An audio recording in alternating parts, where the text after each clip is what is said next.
Dear students, जिस तरह हम लोग पिछले लेक्चर में डिस्कस कर रहे थे, एंगुलर डिस्प्लेसमेंट के हवाले से। तो आज हम लोग आगे समझने की कोशिश करते हैं। तो पिछले लेक्चर में हम लोग बात कर रहे थे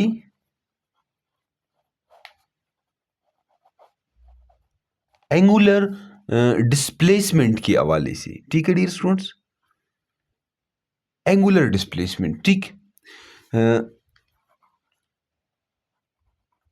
एंगुलर डिस्प्लेसमेंट।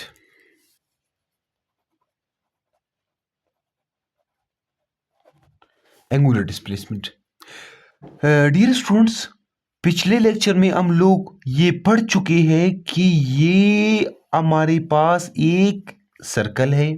ठीक, इस सर्कल में इस पॉइंट को मैं ए पॉइंट का नाम दे देता हूं, इस सर्कल में इस पॉइंट को मैं बी पॉइंट का नाम दे देता हूं। ठीक है, ये सर्कल का सेंटर है। ये मेरे पास एक ऑब्जेक्ट है, एक बॉडी है। ये ऑब्जेक्ट, ये बॉडी, ये मूव करेगा from a point to b point, a point to b point. ठीक है, a point to b point.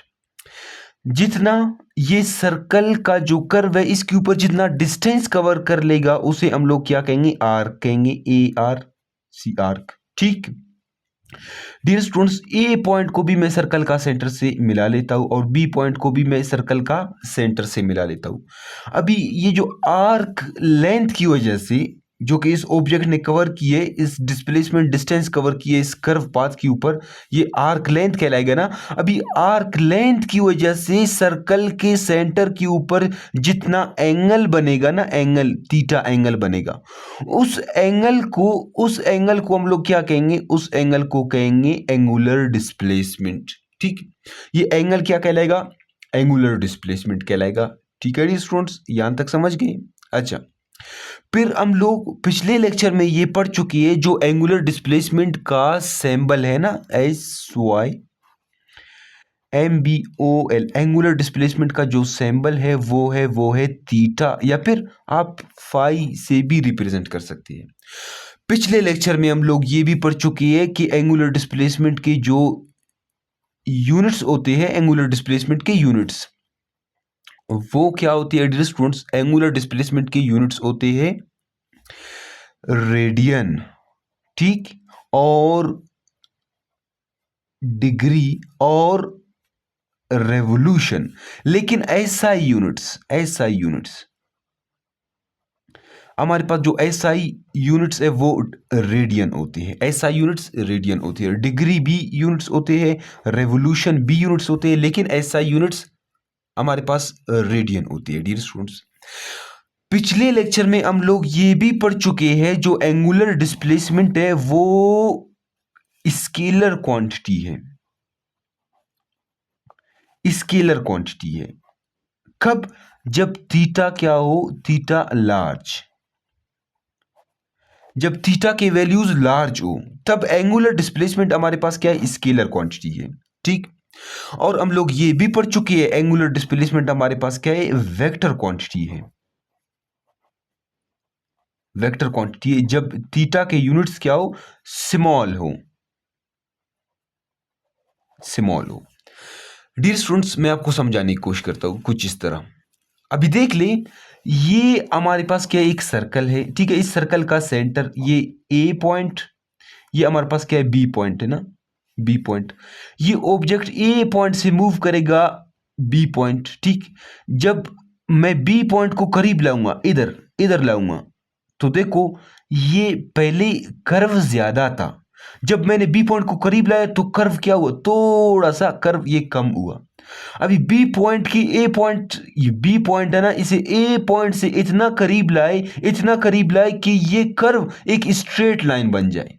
जब ये कर्व एक स्ट्रेट लाइन बनेगा तब जो एंगल बनेगा ना, इधर एंगल, ये एंगल थीटा, तब ये एंगल क्या होगा? एंगुलर डिस्प्लेसमेंट वेक्टर क्वांटिटी होगा। ठीक है, बिल्कुल इसी तरह डियर स्टूडेंट्स, जैसे कि जमीन तो कर्व है। ये देखो अर्थ, हमारी जो जमीन है ना,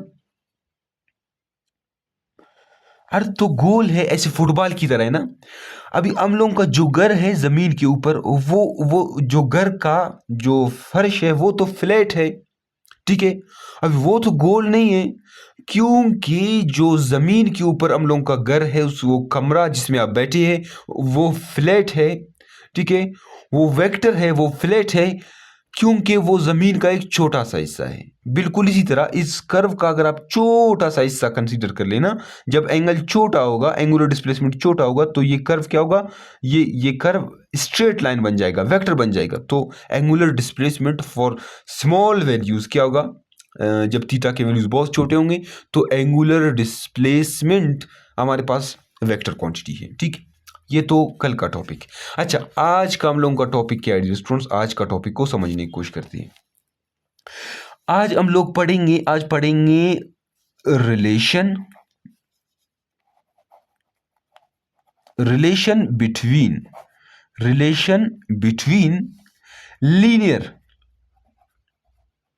linear displacement and angular displacement. आज का टॉपिक है डियर स्टूडेंट्स। आज हम लोग पढ़ेंगे what is the relation between linear displacement and angular displacement. मतलब आज हम लोग क्या करेंगे, प्रूव करेंगे कि S is equal to r theta. ये है डियर स्टूडेंट्स लीनियर डिस्प्लेसमेंट और एंगुलर डिस्प्लेसमेंट के दरमियान रिलेशन। S मेरे पास क्या है, S है हमारे पास लीनियर डिस्प्लेसमेंट, वेयर S क्या है, लीनियर डिस्प्लेसमेंट है। R हमारे पास क्या है, रेडियस है। थीटा हम सबको पता है एंगुलर डिस्प्लेसमेंट है डियर स्टूडेंट्स। थीटा क्या है, एंगुलर डिस्प्लेसमेंट है। यहां तक समझ गए। हम लोग ये प्रूव करने की कोशिश करेंगे S is equal to r theta, ठीक। आज प्रूव करते हैं डियर स्टूडेंट्स। इधर देख ले, ये हमारे पास क्या है, एक सर्कल है, ठीक। ये सर्कल का सेंटर, ठीक, ये सर्कल का सेंटर है।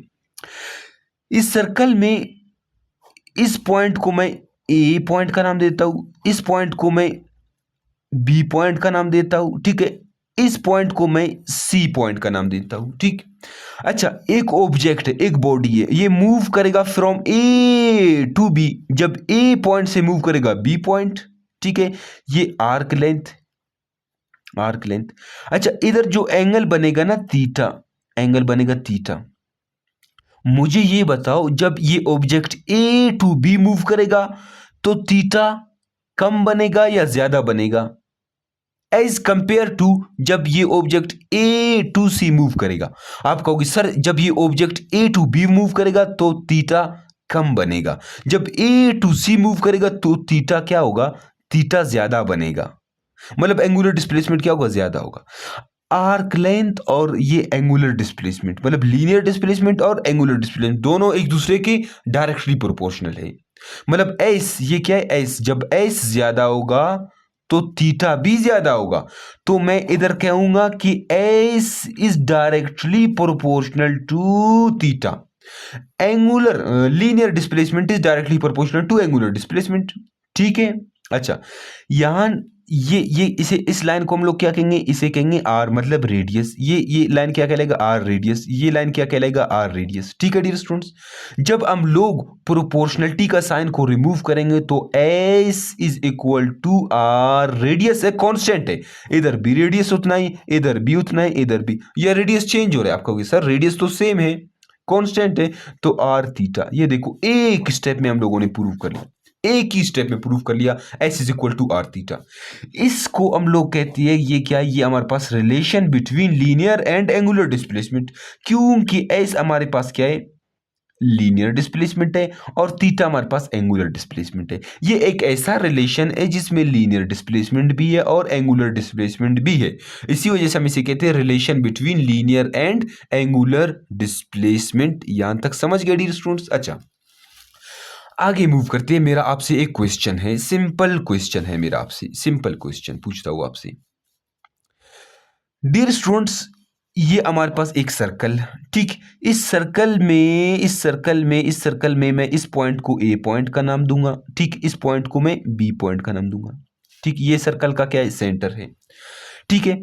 एक ऑब्जेक्ट है, ये ए पॉइंट से मूव करेगा बी पॉइंट, ए पॉइंट से मूव करेगा, मतलब आर्क, मतलब एस, क्या एस, ये लीनियर डिस्प्लेसमेंट है। ए पॉइंट से बी पॉइंट तक मूव करेगा, इसे हम लोग एस कहेंगे, मतलब लीनियर डिस्प्लेसमेंट, ठीक है। अच्छा, ये लाइन ये रेडियस कहलाएगा, ये भी रेडियस। रेडियस है हमारे पास कितना, 3 मीटर। ए पॉइंट से जब बी पॉइंट तक मूव करेगा, ए पॉइंट से बी पॉइंट तक, तो इधर थीटा एंगल बनेगा कितना, 30 डिग्री, ठीक है। एंगल बनेगा 30 डिग्री। मेरा आपसे क्वेश्चन है, मुझे एस को फाइंड आउट करके दे दो। आप कहोगे सर ये रिलेशन हम लोग क्यों पढ़े थे, ये रिलेशन इसीलिए पढ़े थे, इस रिलेशन का फायदा ही यही है कि हम लोग इससे लीनियर डिस्प्लेसमेंट को फाइंड आउट कर सकते हैं, इस रिलेशन से हम लोग रेडियस को फाइंड आउट कर सकते हैं, इस रिलेशन से हम लोग एंगुलर डिस्प्लेसमेंट को फाइंड आउट कर सकते हैं। अच्छा, मुझे आर गिवन है, मतलब रेडियस 3 मीटर और एंगल है 30 डिग्री। मुझे एस को फाइंड आउट करना है, तो s is equal to r into theta. अभी आर की जगह मैं लिखता हूं s is equal to r की जगह लिखता हूं 3, ठीक। और थीटा कितना, 30 डिग्री मल्टीप्लाई करता हूं तो s is equal to 90 metre. कितना, ये 90 है, 90 है, 90 मीटर, ठीक है। जो कि गलत है। अभी आप कहोगे क्यों गलत है। सबसे पहले हम लोग ये डिस्कस कर चुके हैं कि एंगुलर डिस्प्लेसमेंट के जो यूनिट्स होते हैं वो होते हैं ऐसा यूनिट्स रेडियन होते हैं। तो आपने सबसे पहले डिग्री को रेडियन में कन्वर्ट करना है, डिग्री को क्या करना है, रेडियन में कन्वर्ट करना है। तो आज का हम लोगों का टॉपिक भी यही है, आज का टॉपिक है। पिछले लेक्चर में हम लोग ये पढ़ चुके हैं कि 1 ReV revolution is equal to 360 degree, जो कि 2 पाई रेडियन के बराबर है। आज का टॉपिक है एक, मतलब रेवोल्यूशन को डिग्री में, डिग्री को रेडियन में, रेडियन को डिग्री में, डिग्री को रेवोल्यूशन में कन्वर्ट करना। आज का हम लोगों का टॉपिक है, ठीक है। रेवोल्यूशन को डिग्री में, डिग्री को क्या, रेडियन में कन्वर्ट करना, ठीक है। टॉपिक को स्टार्ट करने से पहले, ठीक है, ये मेरे पास एक सर्कल है, ये ए पॉइंट है, ए पॉइंट के ऊपर एक ऑब्जेक्ट है, ये मूव करेगा यहां से वापिस ए पॉइंट के ऊपर आकर रुक जाएगा, ठीक है। अच्छा, इसे हम लोग कहेंगे 1 रेवोल्यूशन या फिर 360 डिग्री या फिर 2 पाई रेडियन। अभी सबसे पहले ये पाई नजर आ रहा है, पाई, ये पाई को थोड़ा आपको समझाने की कोशिश करता हूं कि व्हाट इज पाई। थोड़ा सा आपको पाई को समझाने की कोशिश करता हूं, फिर उसके बाद हम लोग क्या करेंगे, ये कन्वर्जन देख लेंगे, ठीक है। हम लोगों ने किस तरह कन्वर्ट करना है, ठीक है। अभी थोड़ा सा पाई को समझने की कोशिश करते हैं, ठीक है डियर स्टूडेंट्स। अभी इधर देख ले, मैं आपको समझाने की कोशिश करता हूं, ठीक है। डियर स्टूडेंट्स, हम लोग ये कहते हैं ना पाई, ये हमारे पास क्या है, पाई है, PI, पाई, ये पाई है, नजर तो आ रहा है ना, फोकस ही नहीं हो रहा, पाई है, पाई, फोकस ही नहीं हो रहा।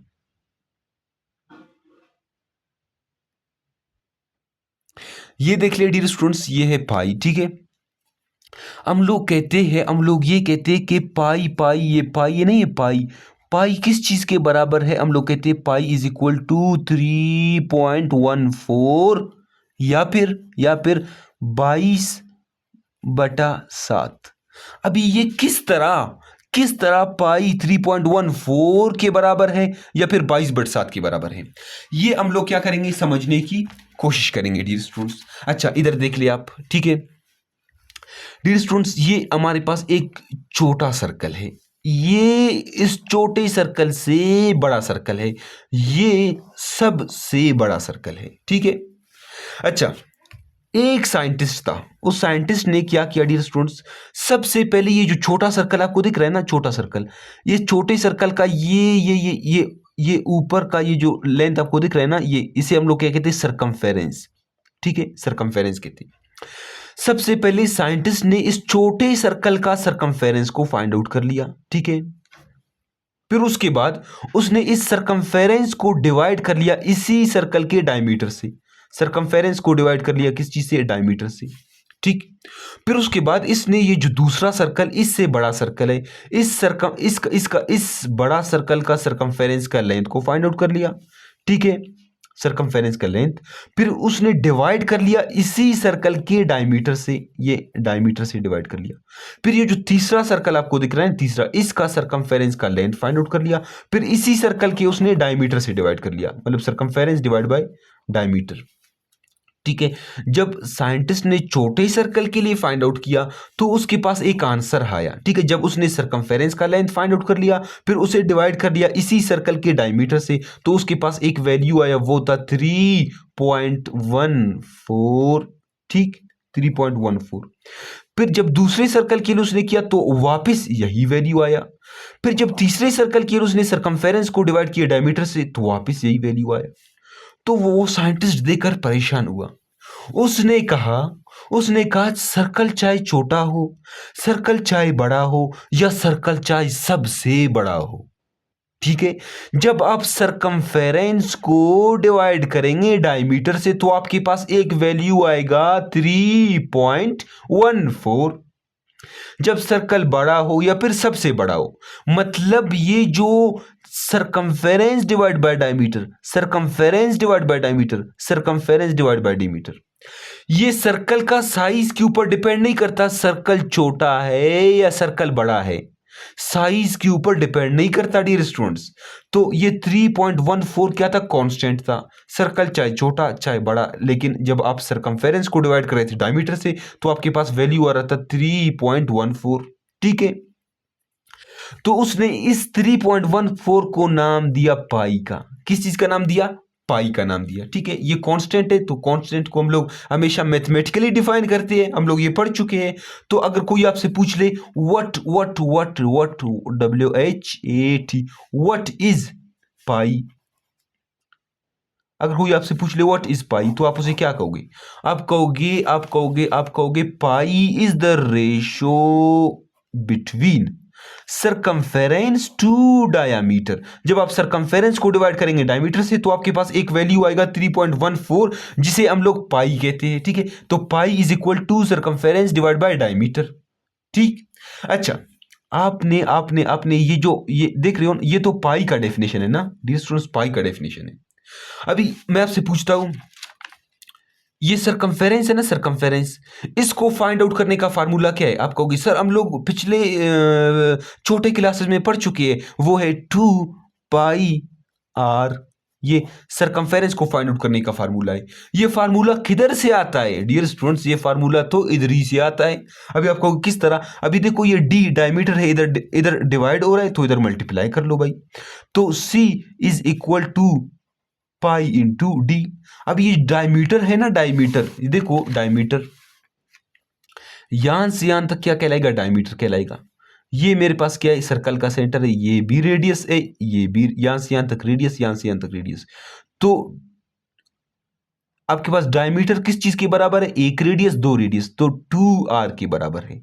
2r मतलब दो रेडियस एक डायमीटर के बराबर। ठीक, तो मुझे ये बताओ इस डायमीटर की जगह मैं 2r लिख सकता हूं, तो c is equal to pi into 2r। अभी 2 को पहले लिख लो, c is equal to 2πr। ये देखो डियर स्टूडेंट्स, देखो देखो कौन आया, ये सरकमफेरेंस को फाइंड आउट करने का फार्मूला है, c is equal to 2πr। ठीक है, सरकमफेरेंस इक्वल टू 2πr। यहां तक समझ गए या नहीं? अच्छा, अभी हम लोग कहते हैं 22/7, ये अगर आप कैलकुलेटर में 22/7 को सॉल्व कर ले तो आपके पास आंसर क्या आएगा, 3.14 आ जाएगा। डियर स्टूडेंट्स मैं आपको समझाने की कोशिश करता हूँ। ये देखो, ये मेरा पेन का ढक्कन है ना, ये इस तरह के अगर मेरे पास कितने कितने ढक्कन हो, 22 ढक्कन हो, इस तरह 22 हो। ठीक है, अगर मैं इनको इस तरह इस तरह रख लूँ ना, इस तरह रख लूँ, ये 22 ढक्कन को इस तरह रख लूँ, तो फिर 7 इस तरह के ढक्कन, इस तरह 1 2 3 4 5 6 7 ढक्कन इसको दरमियान से क्या कर लेंगे, ऐसे कट कर लेंगे। मतलब इसका 7 ढक्कन फिर इसके डायमीटर बन जाएंगे। यहां तक समझ गए? अगर आपके पास इस तरह 22 पेन है ना, आप इस तरह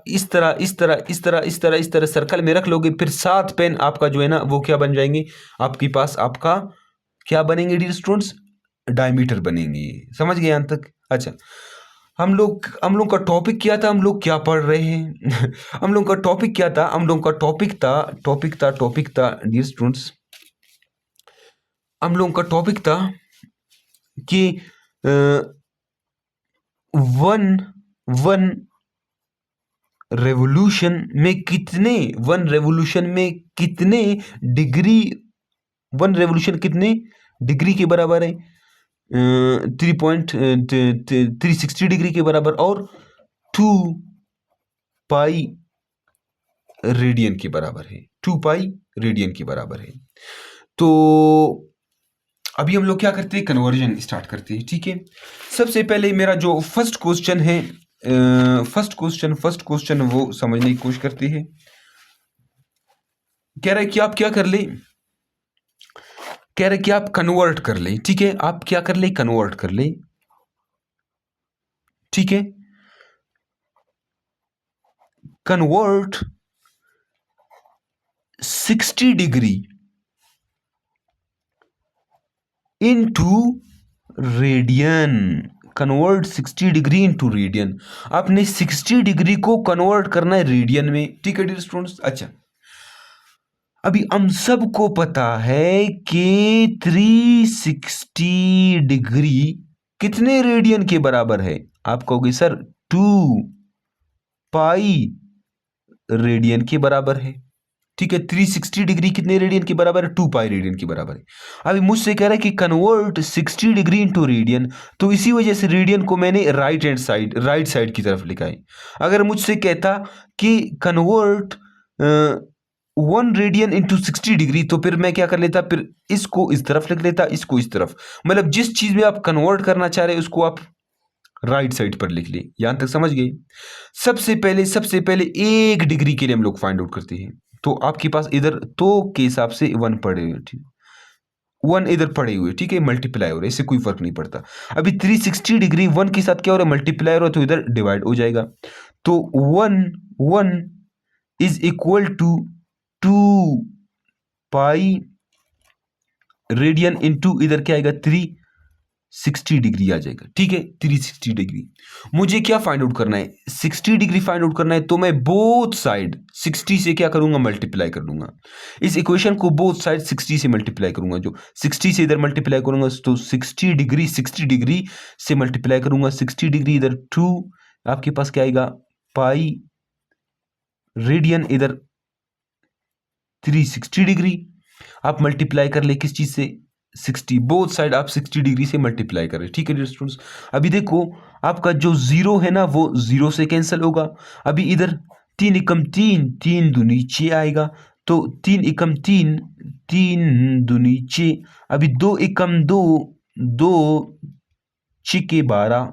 ठीक है, अभी 2 एकम 2, 2 दूनी 4, 2 तिया 6। यहां तक समझ गए? तो आप इधर क्या लिखेंगे, आप लिखेंगे कि 60 डिग्री कितने रेडियन के बराबर है, पाई अपॉन 3 रेडियन के बराबर है। ये डियर स्टूडेंट्स कन्वर्ट हो गया, कुछ इस तरह कन्वर्ट करती है। 60 डिग्री कितने रेडियन के बराबर है, पाई अपॉन 3। अभी पाई का वैल्यू भी लिख सकते हैं, अगर इस तरह भी आप लिख सकते हैं, इससे कोई फर्क नहीं पड़ता। आप इस तरह भी लिख सकते हैं कि 3.14 डिवाइड बाई क्या, 3 रेडियन। इसे कैलकुलेटर से सॉल्व भी कर सकते हैं। डियर स्टूडेंट्स, ये होते हैं 3 नंबर की क्वेश्चंस। ठीक है, एग्जाम में आ जाते हैं कि मतलब कन्वर्ट 60 डिग्री इनटू रेडियन, तो आप ये प्रोसेस मतलब इस तरह जो है ना करके सॉल्व कर सकते हैं। डियर स्टूडेंट्स, ये मुश्किल क्वेश्चंस नहीं है, ये क्वेश्चंस आप 2 क्लास में सॉल्व कर चुके हैं। अभी आप कहोगे सर किस तरह, 2 क्लास में हम लोग ये क्वेश्चन सॉल्व कर चुके हैं। समझाने की कोशिश करता हूँ, इधर देख लीजिए स्टूडेंट्स, इधर देख लीजिए। टू क्लास में आप पढ़ चुके हैं, टू क्लास में आप पढ़ चुके हैं, टू क्लास में आप कुछ इस तरह पढ़ चुके हैं कि वो आपसे कहता है कि अगर अगर अगर 5 किताबों की कीमत, 5 बुक्स, 5 किताबों की कीमत है, 5 किताबों की कीमत है 100 रुपए। कितने? 5 किताबों की कीमत है 100 रुपए। तो बताओ 2 किताबों की कीमत, 2 बुक्स आर एस, 2 किताबों की कीमत आपने क्या करना है? बताना है। तो बताओ दो किताबों की कीमत बताना है आपने। तो सबसे पहले आपने एक किताब की कीमत फाइंड आउट करना है। तो एक किताब की कीमत किस तरह फाइंड आउट करेंगे? ये 5 इधर क्या हो रहा है? मल्टीप्लाई हो रहा है, तो इधर डिवाइड कर ले। तो इधर क्या रह जाएगा? 1 बुक। तो 1 बुक इज इक्वल टू इधर 100 डिवाइड बाई ये 5 इधर नीचे आएगा। तो 5 एकम 5, 5 20, 100। तो 1 बुक की कीमत कितना है? 20 रुपए, 20 रुपए। मुझे 2 किताबों की कीमत फाइंड आउट करना है, तो मैं 2 से बोथ साइड मल्टीप्लाई कर लेता हूं। तो इधर भी 2 से मल्टीप्लाई करूंगा, इधर भी 2 से मल्टीप्लाई करूंगा। तो 2 बुक्स इज इक्वल टू